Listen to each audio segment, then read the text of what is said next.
हाय दोस्तों, मैं अनूप कुमार वाचस्पति। दोस्तों, अब हम जानने जा रहे हैं मून के बारे में। दोस्तों, जो सूर्य होता है वो हमारे अस्तित्व का कारक है, ठीक है ना। सूर्य जो है वो दोस्तों किस चीज़ का कारक है? हमारे अस्तित्व का कारक है, एग्जिस्टेंस का, दोस्तों अहंकार का। हमारा प्रोजेक्शन समाज में किस तरह से जाएगा, ठीक है। हमारा जो विस्तार होगा वो किस किस हिसाब से होगा, प्रोफेशन होगा वो क्या होगा। तो सूर्य इस चीज का कारक है। तो हमने पिछली राशि में देखा, पिछले वीडियो में देखा कि सूर्य के हिसाब से 12 राशियां तय करी गई हैं। हम अगर धरती को केंद्र मान लें, दोस्तों फिजिक्स में, भौतिकी में ये व्यवस्था है कि आप किसी भी चीज को केंद्र मान सकते हो, ठीक है। फिजिक्स में ये अभी आप बड़े बड़े फिजिक्स को पढ़ने वाले भी लोग कहते हैं कि भाई जो ज्योतिष दिया हुआ है ना, उसमें कहा है कि सूर्य पृथ्वी के चारों ओर घूमता। अरे सूर्य पृथ्वी के चारों ओर कैसे घूमता है यार? जो उसको कैलकुलेट कर रहा है वही धरती पे रह रहा है, ठीक है। तो जब धरती पे रह रहा है तो धरती को रेस्ट पे मानेगा ना, और जब धरती को रेस्ट पे मान लेगा तो सारे के सारे प्लेनेट उसके चारों तरफ घूमते हुए दिखाई देंगे। और दोस्तों ये है भी कि जब हम धरती पे रह रहे हैं तो हमें सन घूमता हुआ दिखाई देता है। तो दोस्तों ये नहीं है कि सन असली में घूम रहा है, चूंकि आप धरती के ऊपर हो। तो ये देखो कितना गजब का है, फ्रेम ऑफ रेफरेंस उसको कहा जाता है। जो भी फिजिक्स के जानने वाले हैं वो अच्छे से जानते हैं कि फ्रेम ऑफ रेफरेंस पे जब भी आप चले जाते हो, किसी भी चीज को अगर आप फ्रेम ऑफ रेफरेंस मान लेते हो तो वो चीज जो होती है वो रेस्ट पर आ जाती है, ठीक है।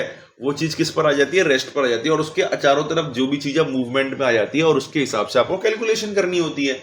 तो जियोसेंट्रिक, हेलियोसेंट्रिक के अंदर हम सन को मानते हैं केंद्र, और सारे प्लेनेट को हम मूवेबल मानते हैं, और इस हिसाब से एस्ट्रोलॉजी की गणना होती है। और जियोसेंट्रिक के अंदर हम धरती को केंद्र मानते हैं और सारे प्लैनेट्स और जो भी चीजें हैं उसके चारों तरफ वो मूवेबल होती है, और उस हिसाब से गणना होती है।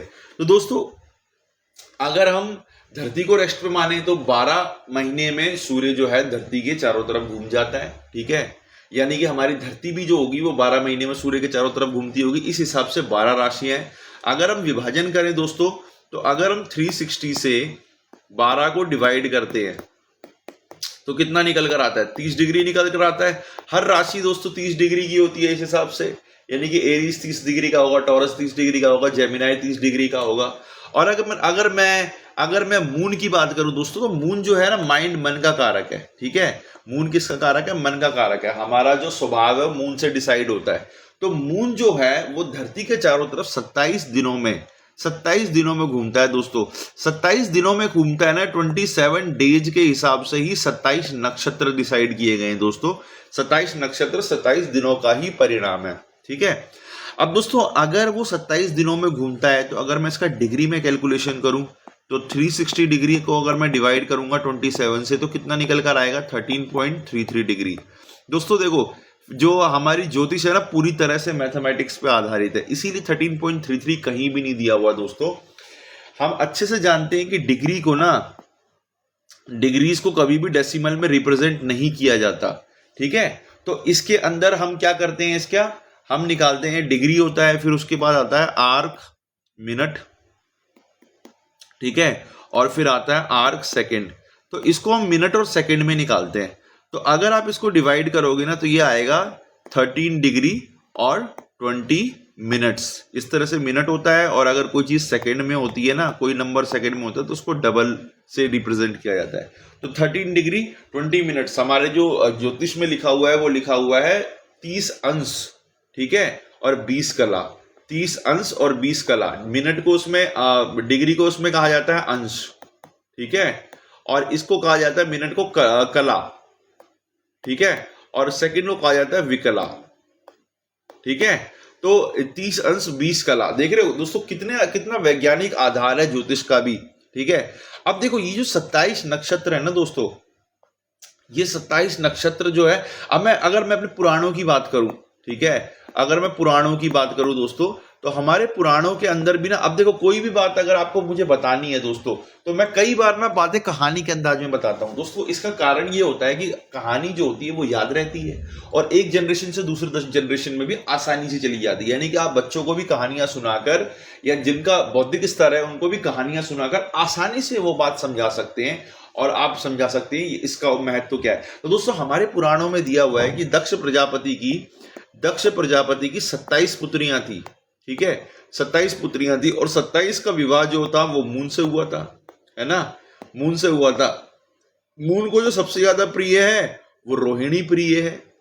रोहिणी नक्षत्र में दोस्तों जब मून जाता है ना तो उसकी ऑसिलेशन जो होती है वो बढ़ जाती है। देखो रोहिणी नक्षत्र किस में आता है, टॉरस में आता है ना। और मून जो होता है वो उच्च का एक्साल्टेड पोजीशन कब होता है, टॉरस में ही होता है ना।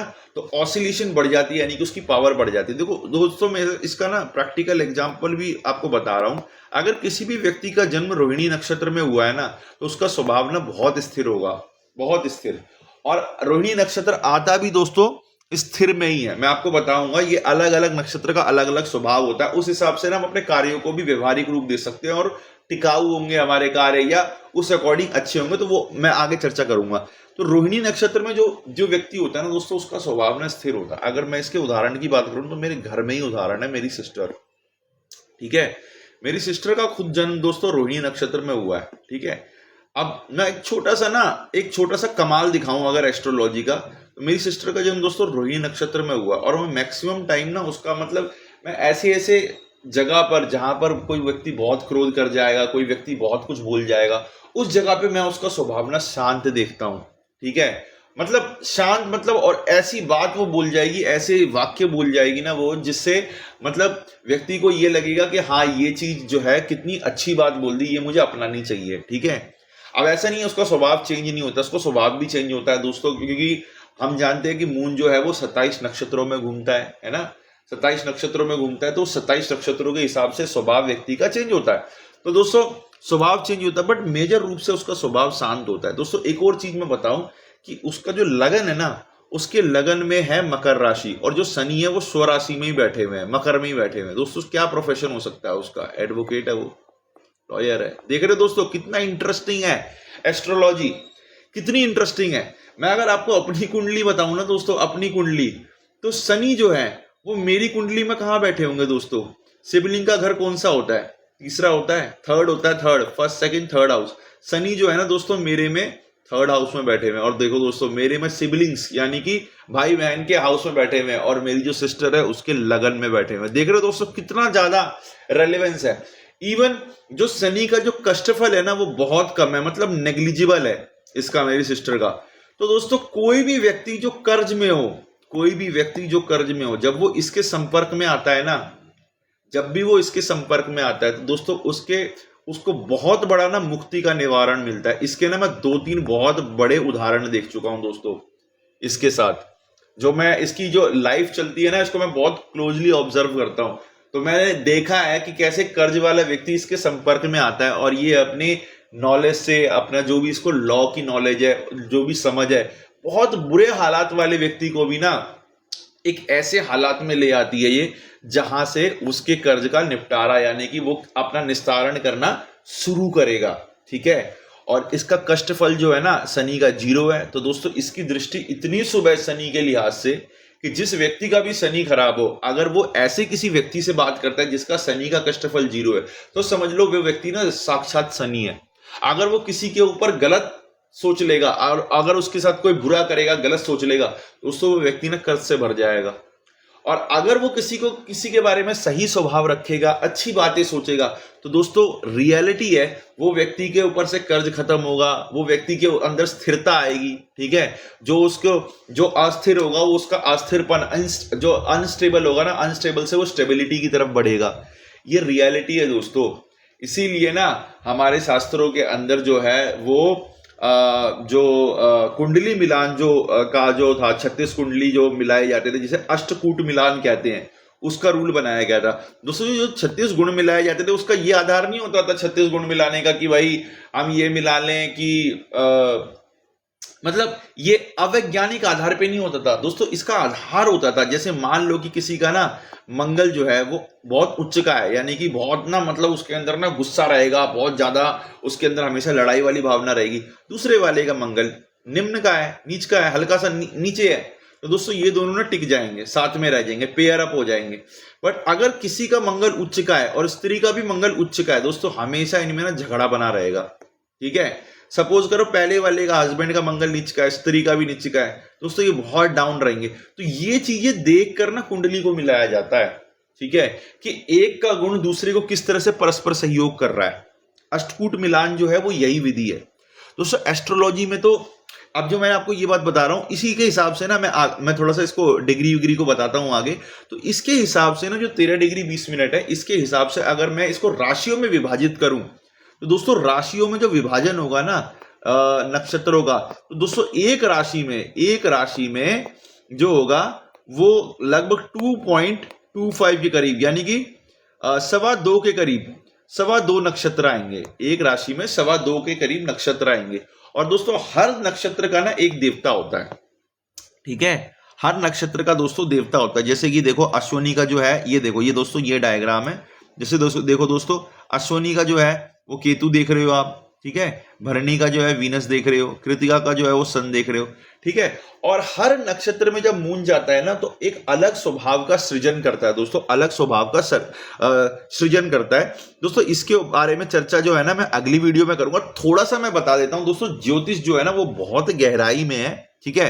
जैसे मान लो कि जो मून है, ठीक है, वो अगर तीक्ष्ण उग्र नक्षत्र में है, ठीक है, अब पूर्वाषाढ़ा, पूर्व फाल्गुनी, माघा, भरणी, ये सब ना उग्र नक्षत्र है, ठीक है, उग्र नक्षत्र है। तो अगर उग्र नक्षत्र में कोई इस तरह से, अगर मान लो आपकी गर्लफ्रेंड है या आपका लाइफ पार्टनर है, तो अगर मान लो उग्र नक्षत्र में अगर कोई ऐसी बहस हो जाती है दोस्तों, तो बहुत ज्यादा बहस बढ़ जाती है, बहुत ज्यादा झगड़ा बढ़ जाता है, क्योंकि वो उग्र नक्षत्र में है मून।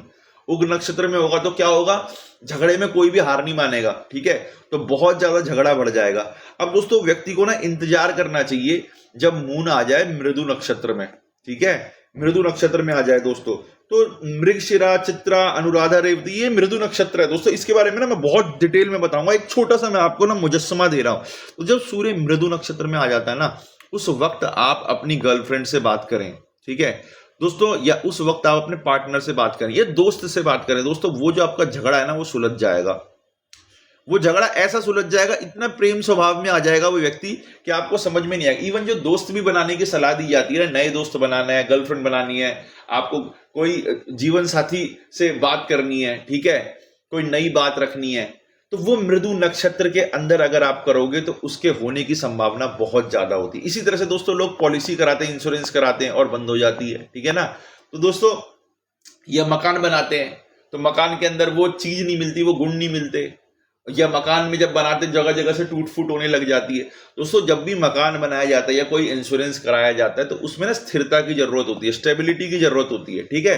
तो जब मून जो स्थिर नक्षत्र में हो तब उस काम को शुरू किया जाए। अब रोहिणी, उत्तरफाल्गुनी, इसके बारे में मैं डिटेल में अगली वीडियो में बताऊंगा दोस्तों, हल्का सा मैं आपको इंट्रोडक्शन दे रहा हूं। तो ये जो नक्षत्र होते हैं ना, रोहिणी, उत्तर फाल्गुनी, उत्तर आषाढ़ा, ये सब नक्षत्र स्थिर नक्षत्र है। अगर इसके अंदर आप मकान बनाएंगे तो आपका मकान स्थायी होगा। इसके अंदर अगर आप कोई इन्वेस्टमेंट प्लान लेंगे तो स्थायी होगा। दोस्तों ज्योतिष में तो यहां तक बताया गया है कि अगर कोई वस्तु अंडलोचन नक्षत्र में अगर खोई जाती है, अंडलोचन नक्षत्र में खोती है ना, तो दोस्तों वो कभी नहीं मिलेगी, ठीक है। बट अगर कोई वस्तु सुलोचन नक्षत्र में खोती है ना, तो दोस्तों वो वस्तु आपको मिल जाएगी, क्योंकि वो सुलोचन नक्षत्र में खोई है। इवन जब वो वस्तु खोई है उसमें जिस दिशा में गुलिका होगी, ठीक है, सपोज अगर गुलिका जो है दक्षिण दिशा में है, तो वो वस्तु ना आपको दक्षिण दिशा में ही मिलेगी। अगर दोस्तों गुलिका जो है वो लगातार अपनी जगह बदल रही है, तो दोस्तों वो वस्तु किसी ऐसी जगह पे रखी हुई है या किसी ऐसी वस्तु के व्यक्ति के पास है जो अपनी ना जगह बदल रहा है, ठीक है। जैसे मान लो कोई बैग में रखी हुई है, आप वो बैग अपनी जगह पे बार बार हटा रहे हो, ठीक है, या मान लो वो चोरी हो गई, ठीक है, या किसी व्यक्ति ने चुराई है, घर के व्यक्ति ने चुराई और वो बार बार जगह चेंज कर रहा है। तो दोस्तों गुलिका से ना बताया जाता है ये चीज, और ये भी बताया जाता है कि स्थान चेंज कर रहे हैं। अब लोगों को लगेगा कि नहीं ये तो ऐसे ही ज्योतिष ने बोल दिया, अरे नहीं दोस्तों, इसका वैज्ञानिक आधार है, ठीक है। इवन दोस्तों ये भी क्या नाम है आधार होता है, ये यहां तक होता है एस्ट्रोलॉजी में, तो यहां तक बताया हुआ है दोस्तों कि जो स्त्रियों का मासिक धर्म होता है, जो पीरियड्स होते हैं, कौन सा प्लैनेट जो होगा वो ट्रिगर करेगा तो वो शुरू होंगे। और दोस्तों एज इट इज आप मैच कर लेना किसी भी फीमेल की कुंडली निकालकर, ठीक है, एज इट इज। जब मैं प्रेगनेंसी के ऊपर मैं एक वीडियो बनाऊंगा ना प्रेगनेंसी के ऊपर, तो मैं इसको विस्तार से बताऊंगा। एज इट इज जिस वक्त कहा रखा होगा उसी वक्त शुरू होगा, और जहां पर उसको रुकना होगा यानी कि जब प्रेगनेंसी कंसीव होगी तो वहीं पर जाकर वो रुकता है दोस्तों, ठीक है। कंसीव बहुत समय से नहीं होती अगर किसी की, तो दोस्तों वो नक्षत्रों का और जो ग्रहों का मिलान नहीं होता, इस वजह से नहीं होती। यहां तक बताया, और भी बहुत डेप्थ में बातें बताई हुई दोस्तों, अगर मैं बताऊंगा तो आप चौंकने लग जाएंगे। उसके ऊपर मैं एक इंडिविजुअल वीडियो लाऊंगा। अब अगली वीडियो जो होगी वो चंद्र के हिसाब से, स्वभाव के हिसाब से जो हमारा होगा, उस पर क्या कब निर्णय लेना है, किससे कब बात करनी है, कब दोस्ती करना है, कब केस करना है। केस का भी एक रोचक उदाहरण बताऊं दोस्तों, चंद्रा स्वामी थे। चंद्रा स्वामी आपको पता है कि नरसिम्हा राव के गुरु थे। चंद्रा स्वामी बहुत बड़े एस्ट्रोलॉजर दोस्तों, बट वो खुद केस में फंस गए थे, है ना। अब आपको पता है कि जब शनि की दशा आएगी तो आपको पता है कि आपने जितने भी बुरे कर्म किए होते हैं वो आपको भोगने पड़ते हैं, ठीक है ना। तो वो केस में फंस गए थे दोस्तों। तो आपको पता है जब केस में कोई व्यक्ति फंस जाता है, कोई व्यक्ति खुद दिक्कत में आ जाता है, तो हमारा दिमाग इरेशनल हो जाता है, वो भावना आधारित डिसीजन करने लग जाता है। तो एक ज्योतिष ने ना उनको एक डेट बताई, तारीख बताई, उनके नक्षत्र, उनकी चीजों को देख के। अब दोस्तों जो मैं बता रहा हूं ना वो यूनिवर्सल चीजें बता रहा हूं कि इस नक्षत्र में हुआ, बट व्यक्ति का अगर आप कुंडली देख लो और उस हिसाब से नक्षत्र का निर्धारण कर दो, चीजें ज्यादा एक्यूरेट होती हैं, ज्यादा सही होती है। बट यूनिवर्सल भी प्रभाव रखता है, ऐसा नहीं है कि वो प्रभाव नहीं रखता, 100% रखता है दोस्तों। तो दोस्तों उन्होंने ना एक तारीख बताई कि इस तारीख को अगर आप अपनी तारीख डलवा लेना तो आपको बेल मिल सकती है। और दोस्तों उनकी इतनी जान पहचान थी ना, चंद्रा स्वामी की तो बहुत जान पहचान थी पॉलिटिक्स में और चीजों में, प्रशासनिक लोगों से। दोस्तों उन्होंने वो तारीख लगवाई और दोस्तों उनको बेल मिल गई। ये उदाहरण भी है दोस्तों, और ऐसे एक नहीं दोस्तों, सैकड़ों उदाहरण है, सैकड़ों उदाहरण है जो ज्योतिष के आधार पर। क्योंकि दोस्तों समय तो यही है ना, जो ग्रह हमारे चारों तरफ चल रहे हैं वही समय की रचना करते हैं, ठीक है। उसी हिसाब से एंट्रोपी डिसाइड होती है, उसी हिसाब से जगह जो है वो अपनी अपनी अपनी पोजीशन चेंज करती है ना। तो दोस्तों इसके ऊपर ना मैं डिटेल में वीडियो बनाऊंगा आपको। अगली जो वीडियो होगी वो चंद्रमा के स्वभाव के हिसाब से होगी, नक्षत्र के स्वभाव के हिसाब से होगी, और हम उस पर कैसे कार्य को अपने सेट करते हैं उसके हिसाब से होगी। दोस्तों लाइक करें, शेयर करें, सब्सक्राइब करें। बहुत मजा आ रहा है दोस्तों, आपके साथ बहुत मजा आ रहा है, आपका प्यार मिल रहा है। थैंक यू वेरी मच दोस्तों, धन्यवाद।